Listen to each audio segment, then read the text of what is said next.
श्री राधा वल्लभ लाल की जय हो। श्री हरिवंश चंद्र महाप्रभु की जय हो। गुरु जी महाराज की जय हो। सभी रसकाचार्यन की जय हो। राधा सुधानिधि जी को 18वां श्लोक। दष्ट्वेव चंपकलतेव चमत्कृतांगी वेणुध्वनिं क्वचित् सा निशम्बविह्वलाङ्गी सा श्याम सुंदर गुणैरनुगीयमानेह प्रीता परिष्वजतो मां वृषभानुपुत्री।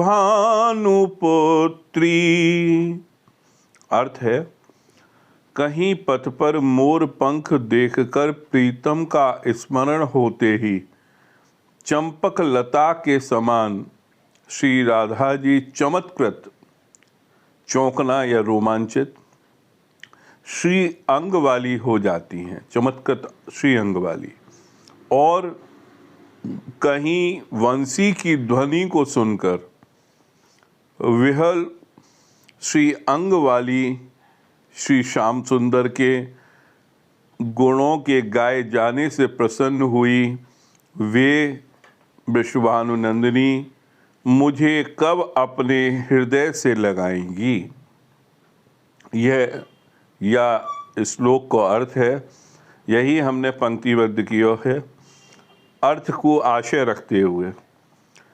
दष्ट्वेव चंपकलतेव चमत्कृतांगी, मतलब दष्ट्वेव जब दृष्टि पड़ती है उस समय पे चंपक लता के समान चमत्कृतांगी, जो चमत्कार या चौंके हुए उनके अंग हो जाते हैं।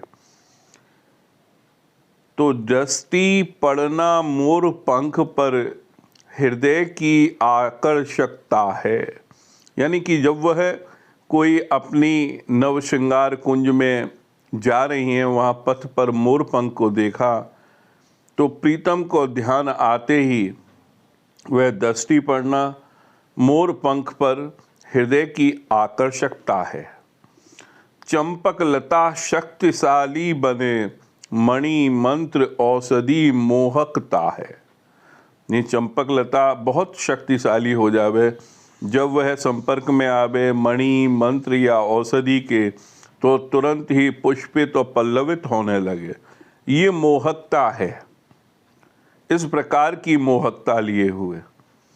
चौंकाना, रोमांचित हो जाना, रोम रोम अनुरागता है।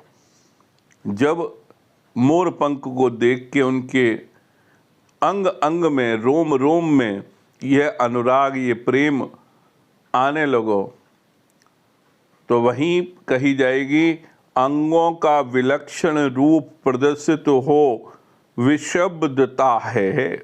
विशब्दता का मतलब विश्वास कि कहीं ना कहीं प्रीतम देख रहे हैं या मिल रहे हैं उस मोर पंख से ही।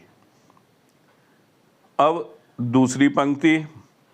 वेणुध्वनिं क्वच निशम्बविह्वलाङ्गी, यानी कि वेणु ध्वनि, वेणु का नाद, वेणु का स्वर यानी वंशी का जो निकला हुआ स्वर है।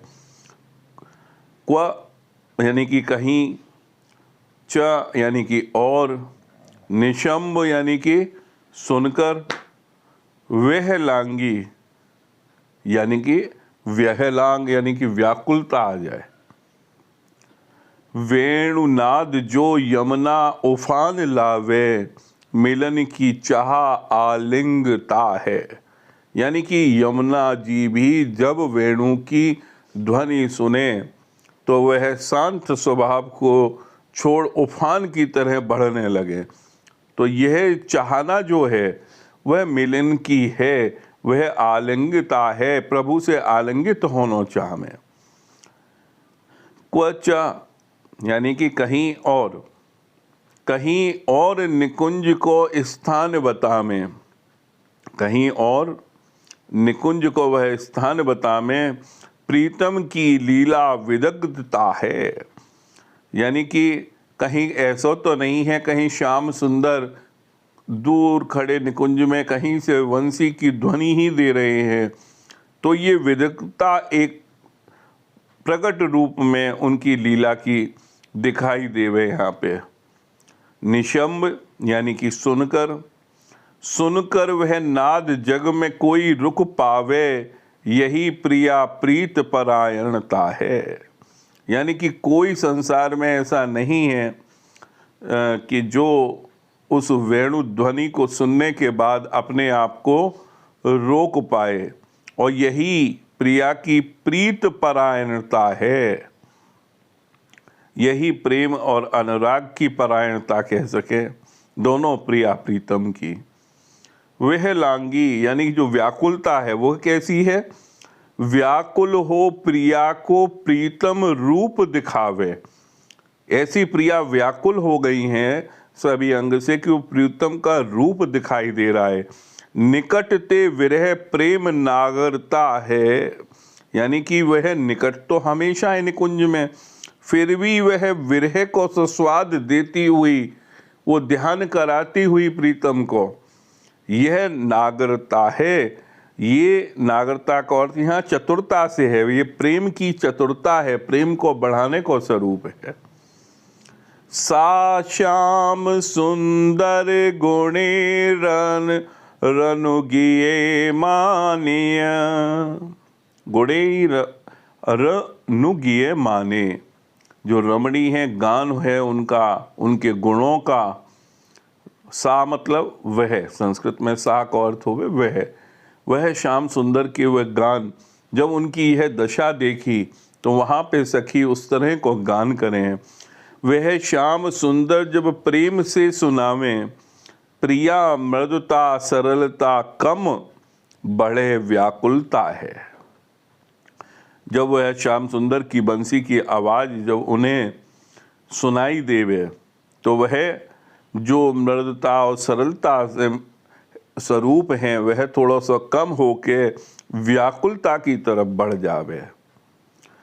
गुणों का गान वंशी कोई बसीकरण चलावे, प्रेमा शक्ति लावण्य रूप विवशता है। यानी कि वह वंशी ऐसा लग रहा है जैसे कोई वशीकरण को मंत्र जैसे चल रहा हो, और यही प्रेम की शक्ति लावण्य जो सौंदर्य है, वह रूप लावण्य रूप, वह व्यवस्था का, वह प्रिया जी का रूप दर्शित होने लगता है व्याकुलता का।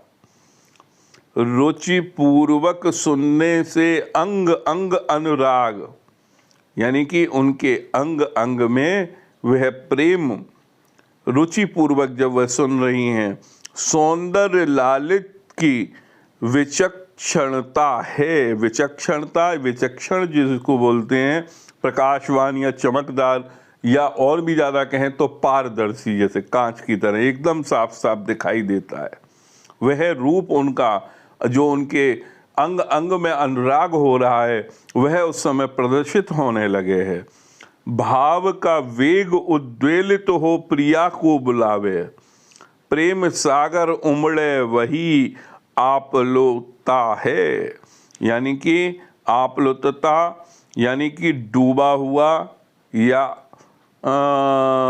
भीगा हुआ कह सकते हैं। तो भाव का वेग जो है वह प्रेम का समुद्र सागर उमड़ के आता है, प्रिया के अंग अंग के अनुराग में वह दिखता है। अंतिम पंक्ति, प्रीता परिष्वजतु मां वृषभानुपुत्री। प्रीता यानी कि जो प्रसन्न हो रही हैं, और परिष्वजतु यानी कि आलिंगित करेंगी, माम मुझे, वह मतलब कौन है, वृषभानु पुत्री, जो वृषभानु जी की नंदिनी हैं, जो उनकी सुकुमारी हैं, उनकी पुत्री हैं। तो यही अर्थ पंक्तियन में, प्रसन्न होकर प्रिया अपनी सखी को गाए गुण प्रीतम के उत्तरता है। जब सखी ने ये स्वरूप देखा कि इतने भाव में विहल हो रही हैं प्रिया जी, उस मोर पंख को देखकर, उस वेणु ध्वनि को सुनकर, तब उसने उत्तर के अभिप्राय से जब प्रीतम के सा श्याम सुंदर गुणई रन गुये मानेय, यानी कि उनके गुणों का जब गान किया प्रीतम के, तो वह प्रसन्न होकर गाए गुण प्रीतम के वह उत्तरता है। आलिंगन करेंगी मुझे हिताचार्य भाव को, यानी कि हित जी के जो दो भाव हम हमेशा बतावें कि जब लिखते वक्त हम ये पढ़ें तो यहाँ पे जो माम करके जो उन्होंने लिखा है अपने लिए मुझे, वह हिताचार्य को भाव है और हित सजनी की चिंतनता है। जो वो देख रही वहाँ पे वह रूप में वह चिंतन है उनको।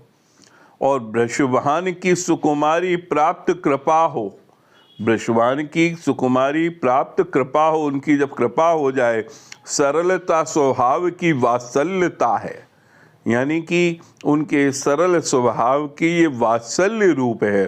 क्योंकि यहाँ जो उनको पुकारोगे है वह वृषभान की पुत्री, यानी कि उनके बाल स्वरूप से लेके और कुमार अवस्था तक आने तक वह जो स्वरूप उनके साथ में रहो है, तो उनके पिता के नाम से संबोधन हो रहा है कि वृषभान की सुकुमारी प्राप्त कृपा हो, उनकी प्राप्त हो सके वह कृपा, सरलता स्वभाव की वात्सल्यता है। तो वही सरलता का स्वभाव ही उनकी वात्सल्यता है। और यहीं पे अंतिम पंक्ति में हित विशाल लाल मिल गुरु भजन लाल को, कृपा की अभिलाषा प्रिया कृपालुता है। यानी कि अब जो अंतिम पंक्ति है उसमें हमारी भी प्रार्थनाएं हैं, जो गुरु जी की कृपा से, गुरु श्री भजन लाल जी महाराज की कृपा से अभिलाषा है कि वह प्रिया की, जो प्रिया जी महाराज की, श्री जी की जो हमारी स्वामिनी है, उनकी कृपालुता हमें भी प्राप्त हो। तो ये या को अर्थ 18वें श्लोक को सरल भाषा में करने को प्रयास किया है। आप सभी रसिक आनंद लें, ऐसी आशा है। श्रीहित वृंदावन धाम से सभी रसकन को हमारी जय जय श्रीहित हरिवंश, जय जय श्रीहित हरिवंश।